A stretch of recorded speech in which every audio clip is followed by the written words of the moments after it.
তিনটা কথা বলবো, যখন আপনার মৃত্যুর কথা স্মরণ হবে না, তিন জায়গার মধ্যে যাইবেন, মৃত্যুর কথা অবশ্যই অবশ্যই অবশ্যই মৃত্যুর কথা স্মরণ হবে। তিন জায়গার মধ্যে এক জায়গায় হলো, যখন আপনার মৃত্যুর কথা স্মরণ হবে না, তখন আপনি কবরস্থানে যাবেন, গিয়া দেখবেন কোটিপতি, লাখপতি, দশতলা বিল্ডিং এর বাড়িওয়ালা, গাড়িওয়ালা, কত মানুষ দুনিয়ার জমিনে ক্ষমতা দেখাইতো, টাকার গরম দেখাইতো, ক্ষমতার গরম দেখাইতো, ওই মানুষগুলো আজকে কবরে শুয়ে রয়েছে।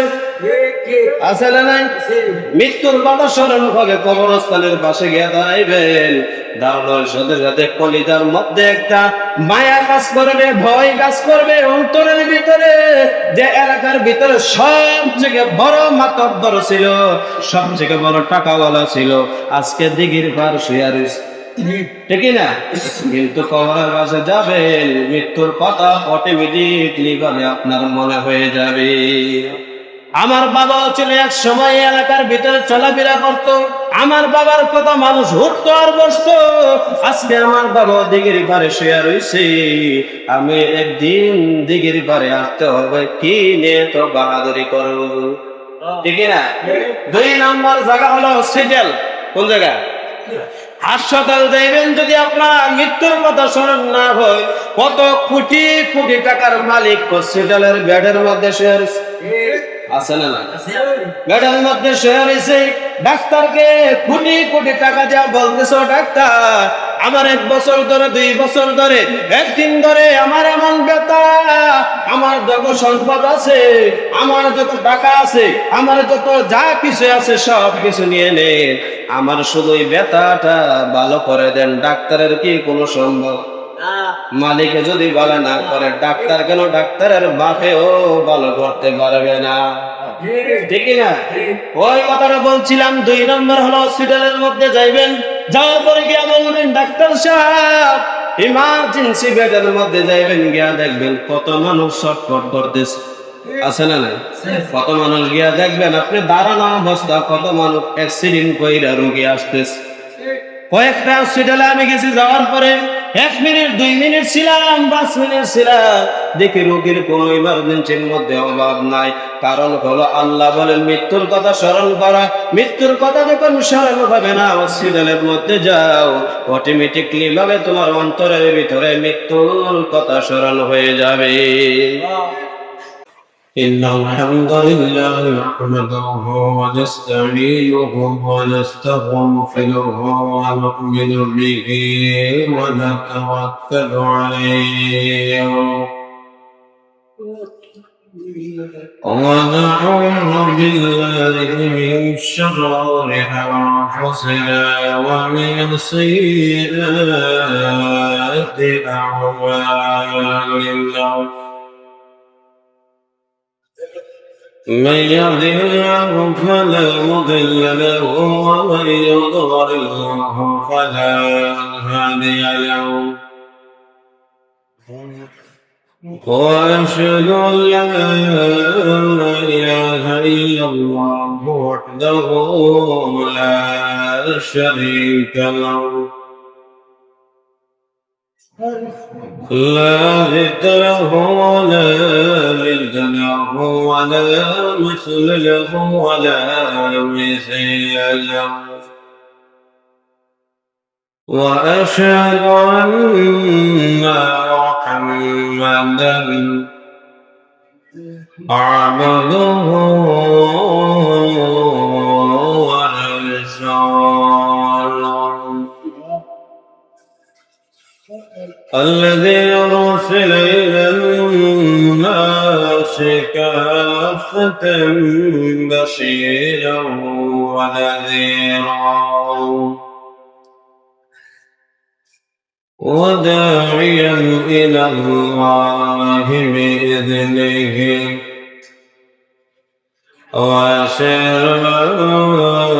وسراجا منيرا. أما بعد فقد قال الله تعالى في كلامه المجيد وفي فرقان حميد.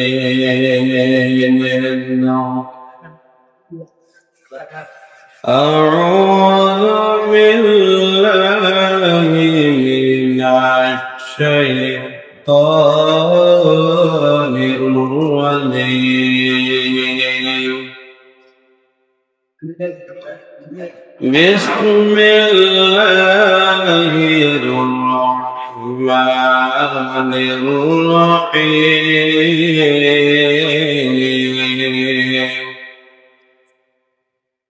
واتل عليهم نبأ ابني آدم بالحق إذ قربا قربانا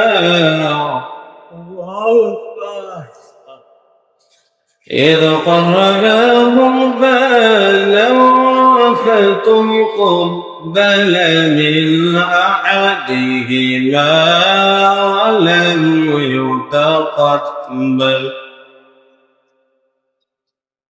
ولم يتقبل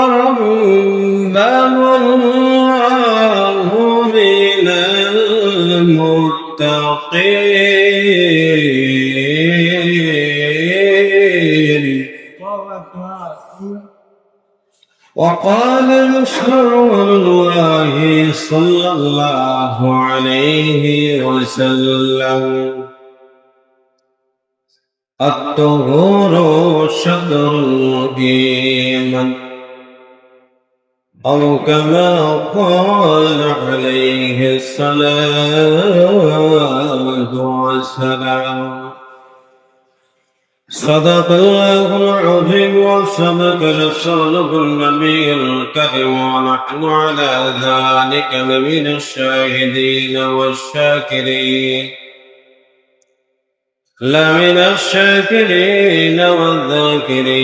والحمد لله رب العالمين.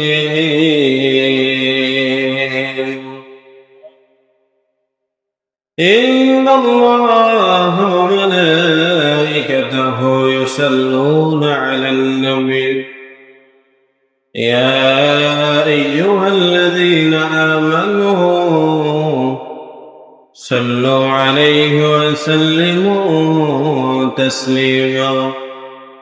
اللهم صل على محمد وعلى آل محمد كما صليت على إبراهيم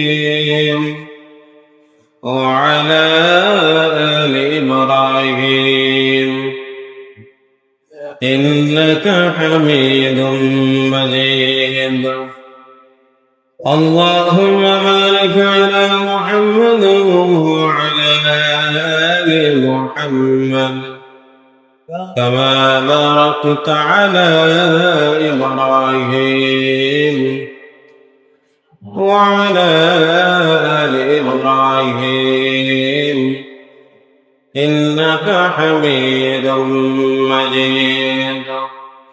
اللهم صل وسلم وبارك عليه. আল্লাহ রাব্বুল আলামিনের দরবারে অসংখ্য অগণিত শুকর ও সুজুদ যে আল্লাহ পাক অত্যন্ত দয়াময় মায়াময় মুহাব্বত ভালোবেসে আল্লাহ রাব্বুল আলামিনের ঘরে আসার এবং বসার তৌফিক দিয়েছেন। তাই আমরা অন্তরের অন্তঃস্থল থেকে মুহাব্বতে জোরে সুরে বলি আলহামদুলিল্লাহ। কোরআনের একটি আয়াত তেলাওয়াত করেছি, সূরাতুল মাইদার 27 নম্বর আয়াত।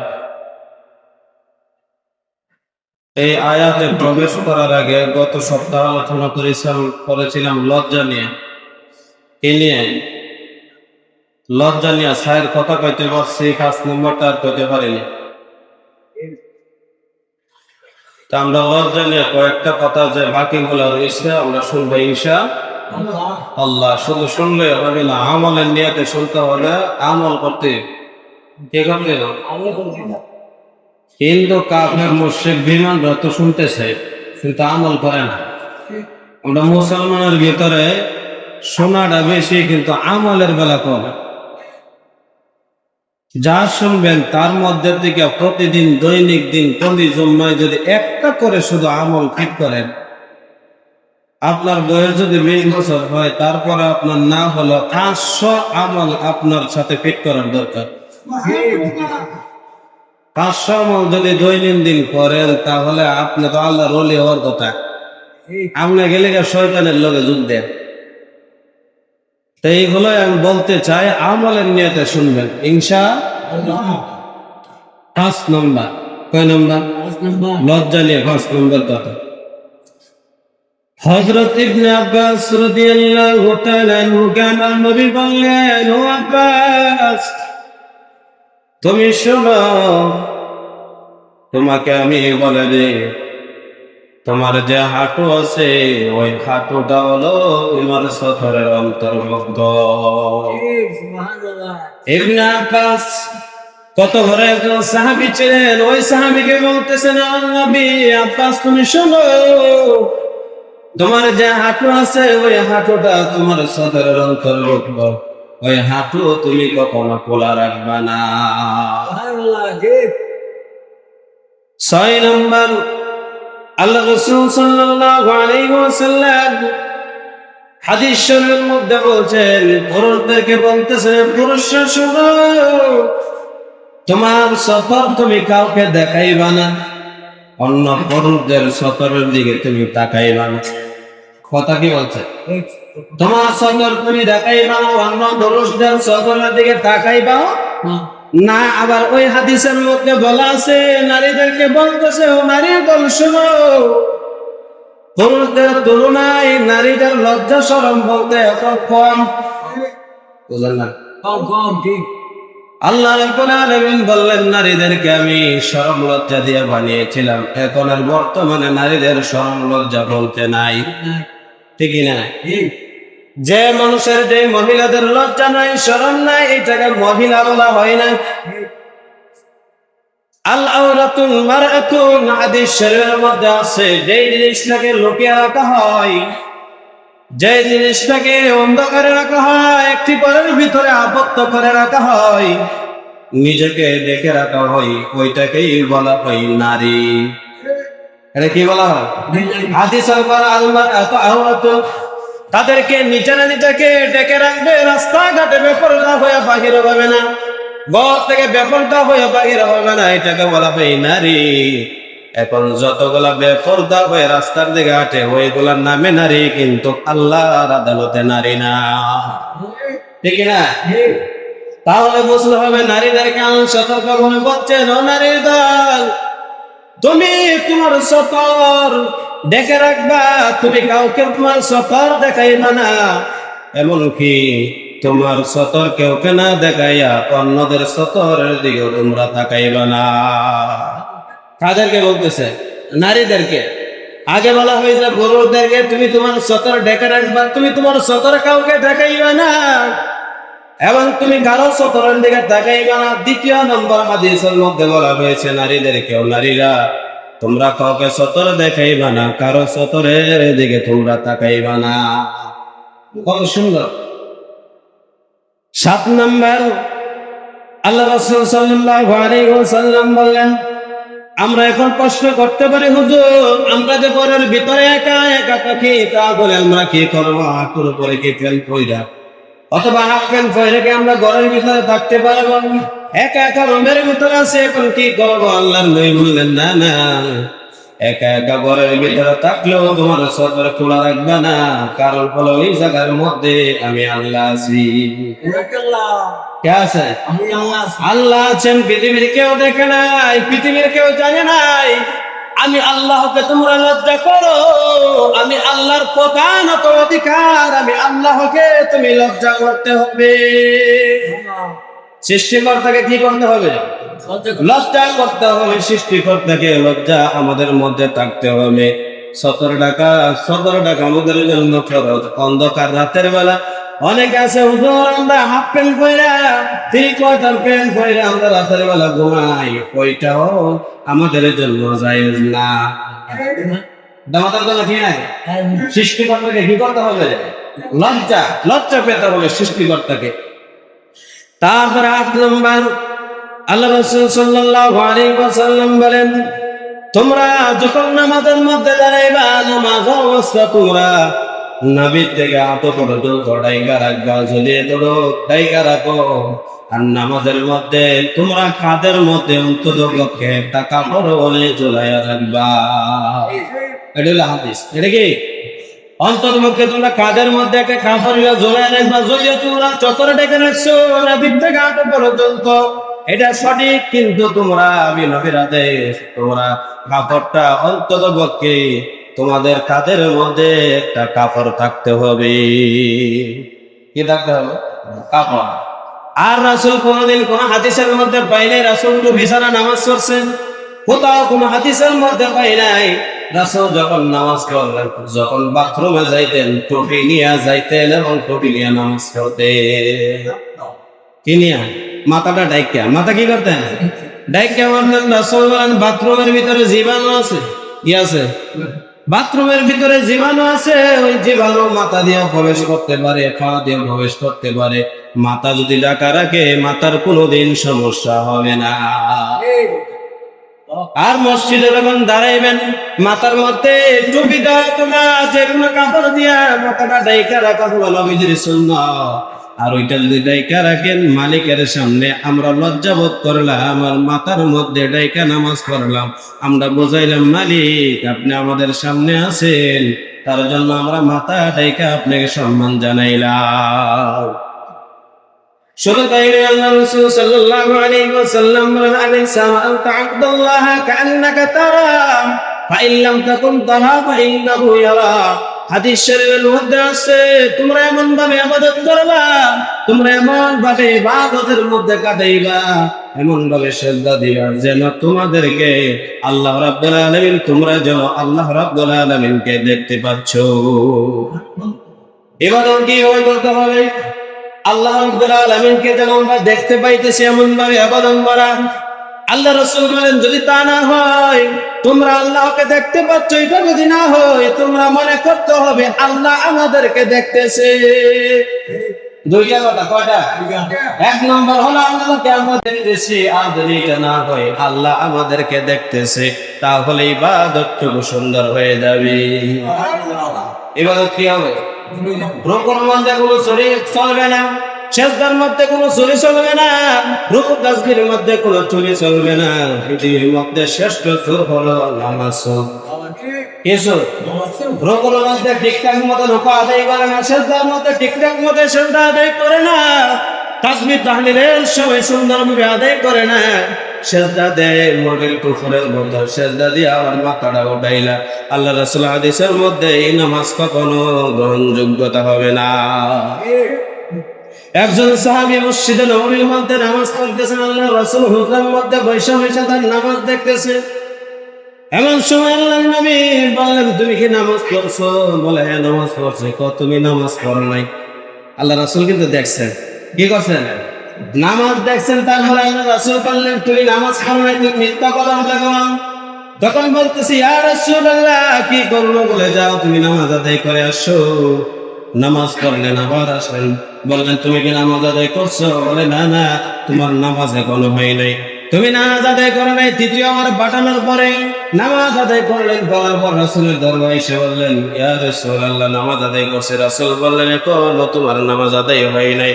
আল্লাহর নবী নিজে হাতে হাত রেখে হাত দিয়ে বুঝায়া বুঝায়া রুকু সিজদা তাসবিহ তাহলিল গুলো পড়াইলেন, আর বললেন, এই নামাজ যেইভাবে আমি শিখাইছি ওইভাবে তুমি নামাজ পড়বা, নামাজ আদায় হয়ে যাবে। আমরা যে নামাজ পড়ি যাব বেহাল অবস্থা, ঠিক না? বেহাল অবস্থা, নিজের ইচ্ছা কি হলে নামাজ পড়ি, রুকু হইলে হবে না বলে নাই, সিজদা হলে হবে না বলে নাই। আমাদের কত দেখতেছে মসজিদে আইতাছে, ঠিক না? মসজিদে দাঁড়াইতেছে, মসজিদে ঢুকতেছে, নামাজ পড়তেছে, রুকু দিতেছে, তাসবিহ তাহলিল পড়তেছে, কিন্তু এটা দেখতেছে মালিক, কিন্তু মানুষে দেখাইতেছে নামাজ তো আমি একবারে শেষ করে লাইতেছি, মহল্লার সবথেকে বেশি আমি নামাজ পড়ি। আল্লাহ কো নামাজ পড়লে কোনো কাজে আসবে না, আসমান পর্যন্ত তোমার নামাজ এখনো উঠে নাই, ঠিক না? আমাদের নামাজের অবস্থা দেখলে আসমান উঠে, আর জমিনতে উঠে না আসমান উঠতে কি হবে? সেজদা যে জায়গা দিতেছেন ওই জায়গাতে সেজদা হইতেছে না, তাই আসমানও কিভাবে উঠবে? ঠিক না? তাহলে 8 নম্বরের মধ্যে বলেছিলাম 9 নম্বর আল্লাহ রাসূল সাল্লাল্লাহু আলাইহি ওয়াসাল্লাম বলেন হযরত আলী রাদিয়াল্লাহু তাআলা আনহুকে, আলী সম্পর্কে কি ছিলেন? চাচা ছিলেন, আমার মেয়ের জামাইও ছিলেন। ফাতেমা রাদিয়াল্লাহু তাআলা আনহু নবীজির কলিজার টুকরা ফাতেমা রাদিয়াল্লাহু তাআলা আনহাকে বিবাহ দিয়েছিলেন হযরত আলী রাদিয়াল্লাহু তাআলা আনহুর কাছে।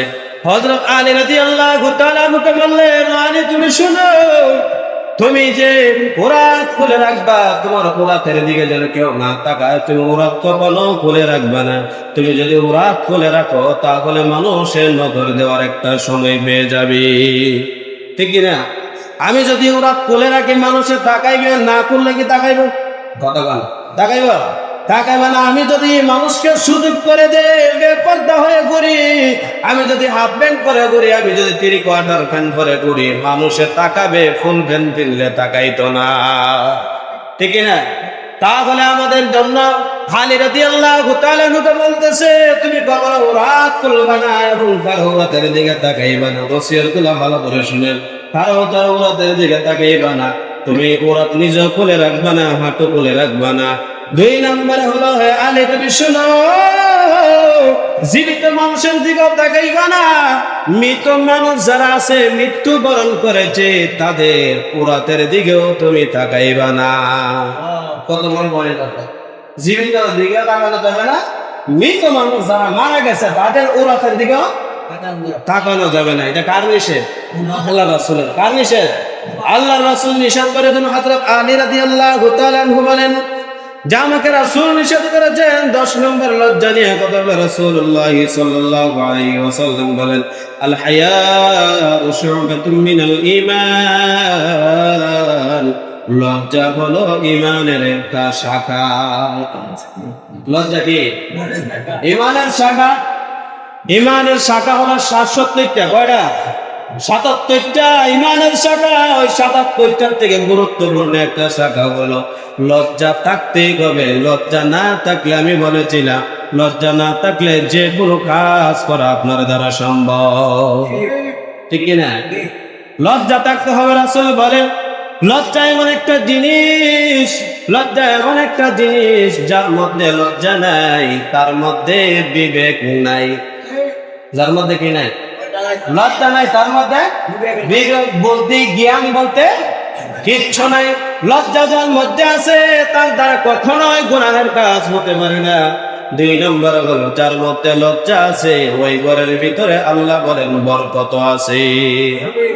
হাদিস শরীফের মধ্যে আছে, আল্লাহ নবী বলছেন, যে ঘরের ভিতরে, যে ফ্যামিলির ভিতরে, যে পরিবারের ভিতরে, এই পরিবারের ভিতরে সবথেকে লজ্জাশীল মানুষ থাকবে, সবথেকে লাজুক মানুষ থাকবে, ওই ঘরের ভিতরে, ফ্যামিলির ভিতরে আল্লাহ বরকত বাড়াইয়া দিবে। এখন এর দিকে তাকাইলে পুরা ফ্যামিলির ভিতরে লজ্জা শরম নাই, আছে না? ফ্যামিলি বলতে, ফ্যামিলির ভিতরে লজ্জা বলতে নাই। যেমন ভাবে বেরিয়ে তেমন ভাবে বেড়ায়, লজ্জা আছে না? এখন লজ্জা বলতে কিছুই নাই। আমাদের মধ্যে লজ্জা থাকতে হবে। তার জন্য বলেছি, আমরা দুনিয়াতে আসছি দুনিয়াতে থাকার জন্য নয়। কিন্তু আমরা যদি 60 বছর 70 বছর আল্লাহ বিধিবিধানের উপরে যদি আমরা চলতে পারি, আল্লাহর হুকুমে যদি চলতে পারি, আমরা যদি আল্লাহর আদেশ অনুযায়ী চলতে পারি, আইন অনুযায়ী চলতে পারি, রাসূলের সুন্নাত তরিকা চলতে পারি, এই 60 বছর 70 বছর কাটিয়ে দেয়, অনন্তকাল মৃত্যুর উপরে আমাদের ইচ্ছা আমরা চলতে পারবো, ঠিক না? কুরআনুল কারীমের মধ্যে আছে সূরাতুল আনআম 94 নম্বর আয়াতের মধ্যে, ওয়াতারাকতুম মা খাওয়ালতুম ওয়ারাআ যুহুরিকুম, আল্লাহ রাব্বুল আলামিন বান্দাদেরকে বলবে, হে বান্দারা শুনো, আমি তোমাদেরকে ধন সম্পদ দিয়েছিলাম, তোমরা ওইগুলা পিছনে পালায়া চলে আসছো। ধন সম্পদ কেউ নিয়ে যেতে পারে? কথা কয় না। আল্লাহ নিজে বলতেছে কোনো কিছুই নিয়ে যেতে পারবে না।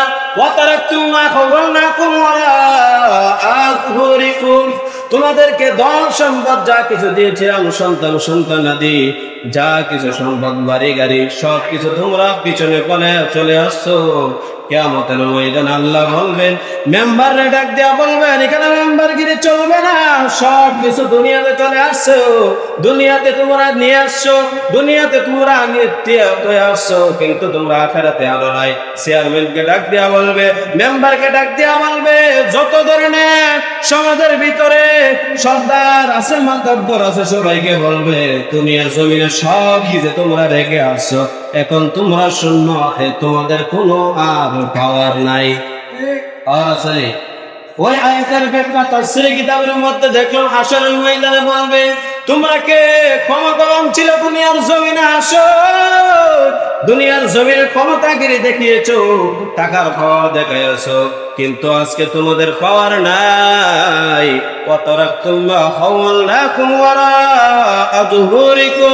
তোমরা দুনিয়ার জমিনে সব কিছু রেখে আসছো, আজকে তোমরা শূন্য হাতে।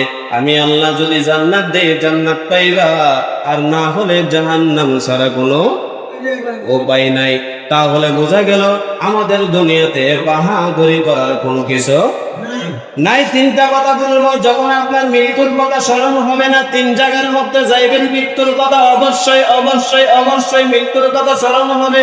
তিন জায়গার মধ্যে এক জায়গায় হলো, যখন আপনার মৃত্যুর কথা স্মরণ হবে না, তখন আপনি কবরস্থানে যাবেন, গিয়া দেখবেন কোটিপতি, লাখ কোটি বস্তা বিল্ডিং এর বাড়িওয়ালা, গাড়িওয়ালা, কত মানুষ দুনিয়ার জমিনে ক্ষমতা দেখাইতো, টাকার গরম দেখাইতো, ক্ষমতার গরম দেখাইতো, ওই মানুষগুলো আজকে কবরে শুয়ে রয়েছে, আছে না নাই? মৃত্যুর কথা স্মরণ হবে, কবরস্থানের পাশে গিয়ে দাঁড়াইবেন, দাঁড়ানোর সাথে সাথে কলিজার মধ্যে একটা মায়া কাজ করবে, ভয় কাজ করবে অন্তরের ভিতরে, যে এলাকার ভিতরে সব থেকে বড় মাতব্বর ছিল, সব থেকে বড় টাকাওয়ালা ছিল, আজকে দিঘির পার শুয়ে রয়েছে, ঠিক না?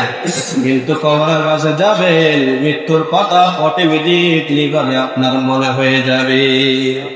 আমার বাবাও ছিল এক সময় এলাকার ভিতরে চলাফেরা করতো, আমার বাবার কথা মানুষ উঠতো আর বসতো, আজকে আমার বাবা দিঘির পারে শুয়ে রয়েছে, আমি একদিন দিঘির পারে আসতে হবে, কি নিয়ে তো বাহাদুরি করো, ঠিক না? 2 নম্বর জায়গা হলো হসপিটাল। কোন জায়গা? হাসপাতাল যাইবেন, যদি আপনার মৃত্যুর কথা স্মরণ না হয়, কত কোটি কোটি টাকার মালিক হসপিটালের বেডের মধ্যে শুয়ে রয়েছে, আছে না না?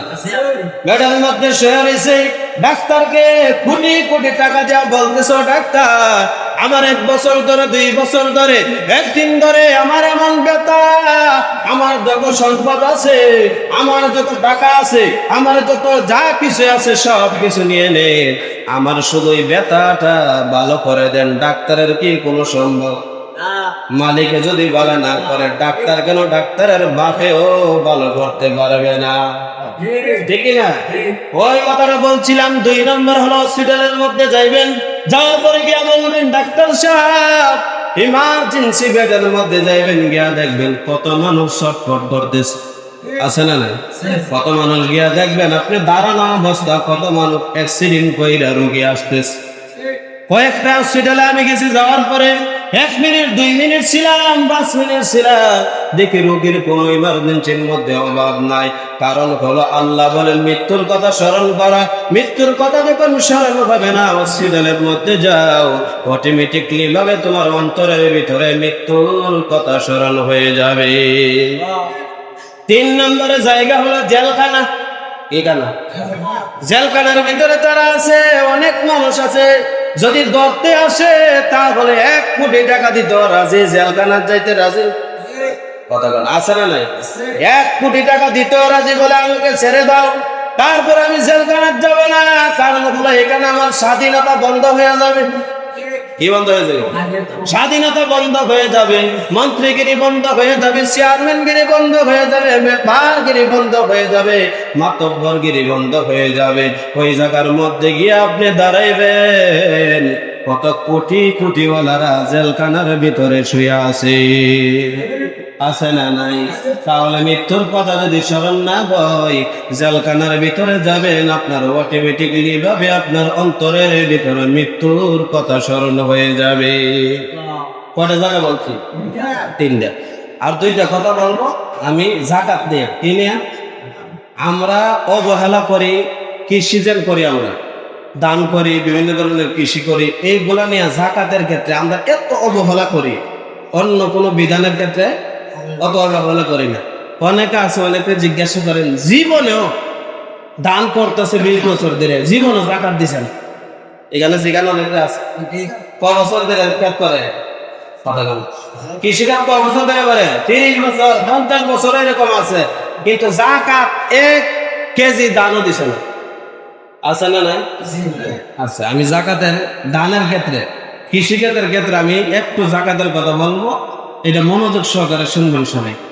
জাকাত যদি মনে করেন হিচ্ছা পানি দেন ক্ষেতের মধ্যে, মেশিন দেওয়া হোক, ঝর্ণার পানি, যে কোনো পানি দেওয়া হোক, যদি আল্লাহ বৃষ্টি দেয়, বৃষ্টির দিয়া যদি আপনার দান হয়, এটা আপনার 100% থেকে 5% আইব।